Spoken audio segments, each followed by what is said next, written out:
Sir, మీరు కాంగ్రెస్ ఎంపీగా ఇక్కడ 4.5 ఏళ్ళు పనిచేశారు. మీరు పార్లమెంట్లో లేవనెత్తిన ఎన్నో విషయాల మీద అటు స్టేట్ గవర్నమెంట్ కావచ్చు, సెంట్రల్ గవర్నమెంట్ ఎన్నో చర్యలు చేపట్టింది. అంటే ఈ గిరిజన రిజర్వేషన్స్ కావచ్చు, tribal university, Bibinagar AIIMS కావచ్చు, ఇంకా అనేక విషయాలు ఉన్నాయి సార్. దాని మీద మీ స్పందన ఏంటి? సరే, నేను నా పార్లమెంట్ టెన్యూర్పై పూర్తి సంతృప్తి వ్యక్తం చేస్తున్నాను. అనేక అంశాలను రేస్ చేయగలిగాను. ఒక మంచి అటెండెన్స్తో పార్లమెంట్ అటెండ్ అయ్యాను. So I'm happy, I'm satisfied with my performance as MP. Sir, Kadiyam Srihari గారు బీఆర్ఎస్ నుంచి కావచ్చు, అలాగే రాజాసింగ్ లాంటి వాళ్ళు బీజేపీ నుంచి త్వరలోనే కాంగ్రెస్ ప్రభుత్వం కూలిపోతుంది లాంటి కామెంట్స్ చేస్తున్నారు. వాళ్ళకి మీరు చెప్పేదేంటి సార్? అటువంటి కళల్లో మీరు జీవించదు. ఈ 5 ఏళ్ళు చేసుకుంటాం, ఆ తర్వాత ఇంకో 5 ఏళ్ళు కూడా మేమే చేస్తాం. మీరు ఆ బెంచ్లో కంఫర్టబుల్గా ఉండండి, అపోజిషన్ బెంచ్లో అని చెప్తున్నాం అంతే. అయితే మీకు ఇప్పుడు చాలా పెద్ద శాఖలు ఇచ్చారు సార్. నీటిపారుదల శాఖ కావచ్చు, పౌర సరఫరాల శాఖ కావచ్చు. అసలు ఈ పౌర సరఫరాల శాఖ అయితే ప్రజలకి చాలా దగ్గరగా ఉండే శాఖ. దీంట్లో మీ ఇంట్రెస్ట్ ఏదైనా ఉందా, లేదంటే అధిష్టానం నుంచి వచ్చిన నిర్ణయమా సార్? ఇది పూర్తిగా అధిష్టాన నిర్ణయం. నేను ఒక సైనికుడిని, ఒక సోల్జర్ని. నాకు ఏ పని అప్పచెప్తే ఆ పని సిన్సియర్గా to the best of my ability, నాకు ఎంత శక్తి ఉంటే అంత శక్తితో ముందుకు పోతానని చెప్పి అదేవిధంగా వాళ్ళు ఇచ్చారు. ఏఐసిసి వాళ్ళు అలాట్ చేయడం జరిగింది, చీఫ్ మినిస్టర్ అలాట్ చేయడం జరిగింది. I will do my best. మంత్రి ఉత్తమ్ కుమార్ రెడ్డి గారి సతీమణి కోదాడ ఎమ్మెల్యే పద్మావతి గారు మనతో పాటు ఉన్నారు. ఆవిడతో కూడా మాట్లాడదాం. మేడం నమస్తే. Thank you so much ma'am. అసలు మేమందరం ప్రెస్ మీట్కి వస్తే అందరినీ మేడం లంచ్ టైం అయింది, లంచ్ చేశారా అని అడుగుతున్నారు.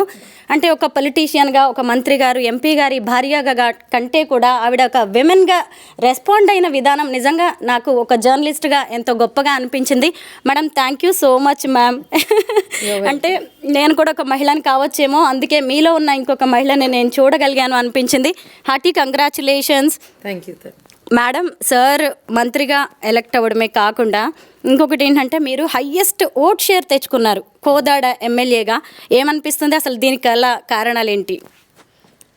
చాలా సంతోషంగా అనిపిస్తుంది సరే. దీని గల కారణాలు కోదాడలో ఉన్న ప్రతి స్థానికంగా ఉన్న వాళ్ళు, గతంలో ఉన్న వాళ్ళ ప్రవర్తన కూడా కొంత దృష్టిలో పెట్టుకొని డెఫినెట్గా మార్పు కావాలి అని కోరుకున్నారు.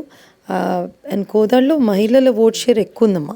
మేడం, సార్ ఎయిర్ ఫోర్స్లో పైలట్గా పనిచేశారు, ఆ తర్వాత రాజకీయాల్లోకి వచ్చారు. అంతకుముందు రాష్ట్రపతి భవన్లో కూడా కంట్రోలర్గా పనిచేశారు. ఇప్పుడు ప్రజలతో మమేకం అవుతున్నారు. టీపీసీసీ అధ్యక్షుడిగా పనిచేశారు. ఇప్పుడు మినిస్టర్గా ఇంతకుముందు కూడా చేశారు ఆయన, ఇప్పుడు కూడా చేయబోతున్నారు. వీటన్నిటిలో సార్ రోల్ మీకు ఏది గొప్పగా అనిపిస్తూ ఉంటుంది? సార్ రోలు ప్రజలకు ఏదైతే అవసరాలు ఉన్నాయో అవి పూర్తి స్థాయిలో తీరుస్తే అదే గొప్పగా అనిపిస్తుంది. వారు ఫస్ట్ టైం వచ్చినప్పుడు కోదాడ్ అంత డెవలప్ కాకుండా ఉండే.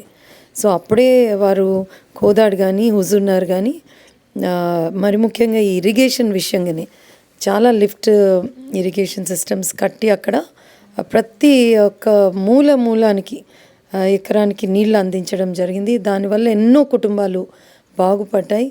సో ఏదైతే తను పని చేస్తే డైరెక్ట్ బెనిఫిషరీ ప్రజలు ఉంటారో అది చాలా సాటిస్ఫాక్షన్ ఇస్తుంది నాకు. మేడం, ఒక మహిళగా, ఎమ్మెల్యేగా, ఇంకా స్వచ్ఛంద సేవకురాలుగా మీరు ఎన్నో రోల్స్ పోషిస్తూ ఉంటారు. ఏది మీకు గొప్పగా అనిపిస్తూ ఉంటుంది? అన్ని విధాలమ్మా, మనకిచ్చిన బాధ్యత పట్ల మనం పూర్తిగా నెరవేర్స్తే అది నాకు చాలా సాటిస్ఫైయింగ్గా ఉంటుంది.